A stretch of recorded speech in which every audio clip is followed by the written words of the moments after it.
Imagine this. You're a sharp bank executive sipping coffee in your Sao Paulo office, dreaming of the next big score. The phone rings. On the other end, the governor of the Central Bank of Nigeria himself, promising you a piece of history, a gleaming world-class international airport in the booming new capital of Abuja. Your cut? A cool $10 million commission. Handshakes in London, luxury limos, thick folders of blueprints. What could possibly go wrong? Everything. Because the entire airport didn't exist. Not one runway, not one terminal, not even a single shovel of dirt. This is the wild, almost unbelievable true story of Emmanuel Nude, often spelled nude in some accounts, the Nigerian financial wizard turned legend of larceny who orchestrated one of the most audacious scams in banking history. Buckle up, this isn't just fraud, it's performance art. From humble Lagos roots to banking royalty, Emmanuel was born sometime between 1960 and 1965 in the chaotic, vibrant heart of Lagos, Nigeria. Growing up in a country bursting with potential but strangled by poverty, young Emmanuel harbored dreams far bigger than his surroundings. He wasn't content with ordinary, he wanted extraordinary. Wealth, power, respect. Blessed with razor-sharp intelligence and natural charisma, he found his arena in the cutthroat world of Nigerian banking. Through relentless hard work, street smarts, and that magnetic personality, he climbed the ranks. Eventually, he became director at the respected Union Bank of Nigeria. On paper, he had made it. Comfortable salary, status, no more scraping by. But comfort was never enough for Emmanuel. He craved the kind of money that bends reality, the kind that buys influence, fear, and freedom. And in the early 1990s, Nigeria handed him the perfect stage. The country had just named Abuja its new capital. Infrastructure fever swept the nation. The government talked big about modernizing everything, especially aviation. A shiny new international airport for Abuja became priority number one. Emmanuel saw the gold rush and decided he'd sell the gold mine before it was even dug. The greatest team of imposters ever assembled. Alone, even a genius like Emmanuel couldn't pull this off. He needed co-conspirators. He carefully recruited 5 other highly skilled finance professionals, men who understood banking inside out and had the connections to make the impossible look official. Together, the 6 became a criminal dream team. Each would play a high-ranking Nigerian government official. Their weapon of choice in the pre-internet era? The humble fax machine. They began flooding international banks with official-looking documents. These faxes claimed to come from a senior official named Touristy as Williams in the Ministry of Aviation's Financial Planning Department, a completely fabricated identity. The pitch was irresistible. Nigeria wanted to build a massive new airport in Abuja and was looking for serious investment partners. Most faxes disappeared into the void. Then came the bite. A response arrived from Nelson Sakaguchi, a senior executive at Banco Noroeste, one of Brazil's largest banks. Nelson expressed strong interest. Emmanuel's face lit up with that predator's smirk. The game was on. The London charade. Emmanuel didn't call as himself. He became Dr. Al-Agaluma, governor of the Central Bank of Nigeria. In an era before Google Images, impersonating a powerful official was dangerously easy. The 2 men arranged a meeting in neutral London to keep things confidential. Emmanuel's team prepared like Broadway actors. They rehearsed roles, created fake documents, detailed business plans, architectural drawings, and financial projections that looked more legitimate than most real projects.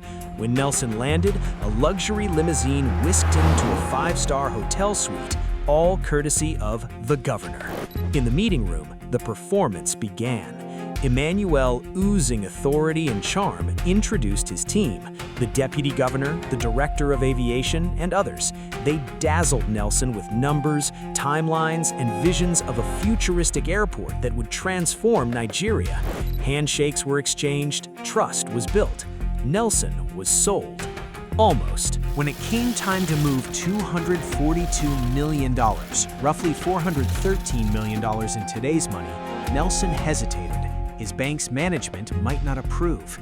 Emmanuel, the master closer, had the perfect answer. No problem, we already have other investors lined up.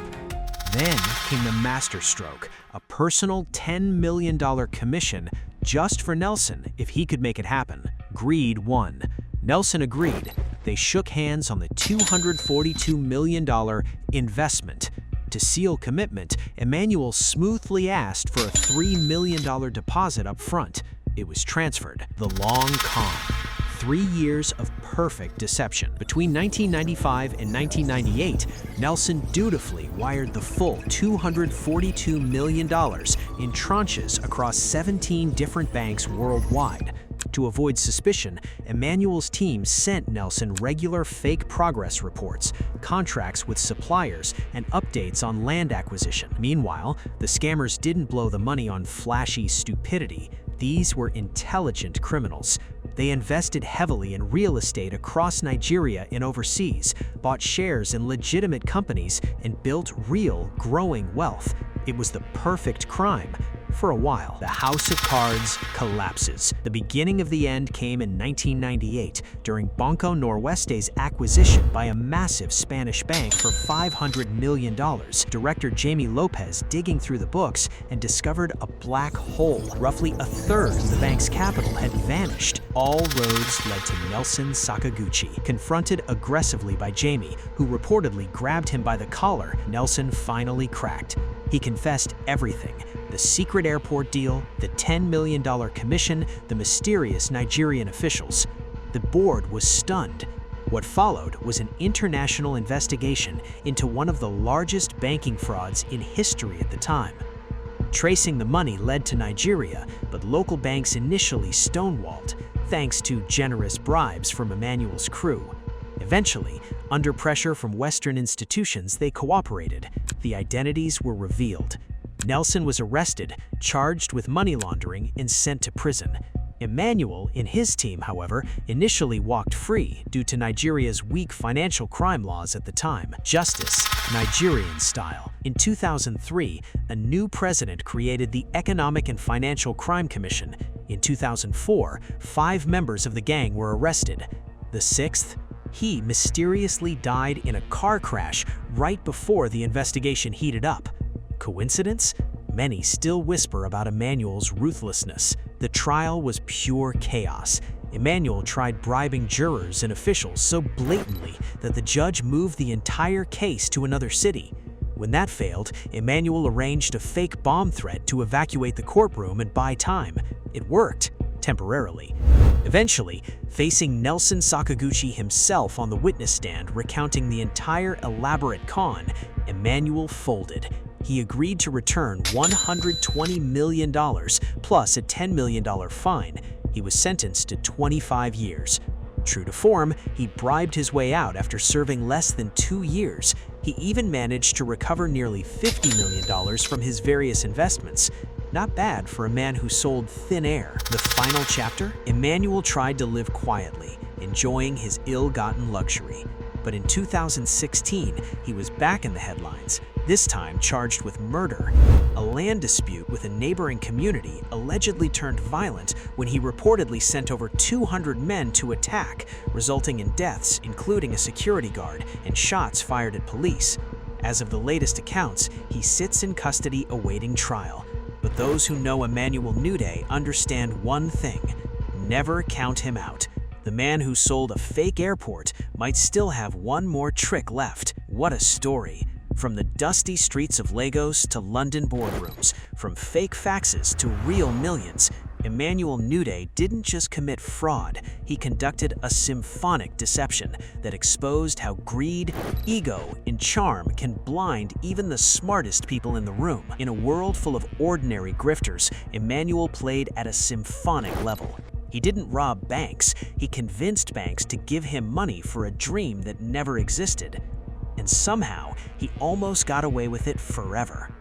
If you enjoyed this deep dive into one of history's most entertaining true crime tales, hit that like button, subscribe, and turn on notifications. Stories like this don't tell themselves, and I've got plenty more wild ones coming. Drop a comment. What's the craziest scam you've ever heard of? See you in the next one.